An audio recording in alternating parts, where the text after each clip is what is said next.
Uh, what will you say was the highlight of what the president said about the state of the nation? Well, I sat there watching the president, and I was beginning to imagine whether he and reality are the same, whether he was speaking reality or he was speaking imagination.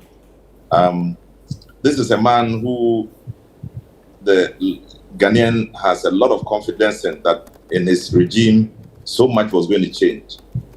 And in the end, so much had gone wrong. And then he's given the opportunity to tell us the state of the nation.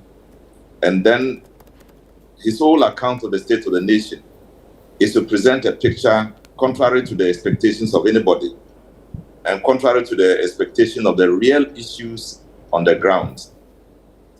At one point, I turned around, I sat with Haruna, Honorable Haruna Idrisu. I turned around and asked him whether the man in reality, whether he understood what he was saying or he was just reading what was written for him. Because we all were here when he talked about the need to fight Galamsey. He pitched his presidency against it. And in the end, Galamsey became an area which the nation appeared to be helpless about. So much was going wrong and nothing was being done. At least not much was done, and things were going so terribly bad. And this is a man who now praised himself for Galamsey.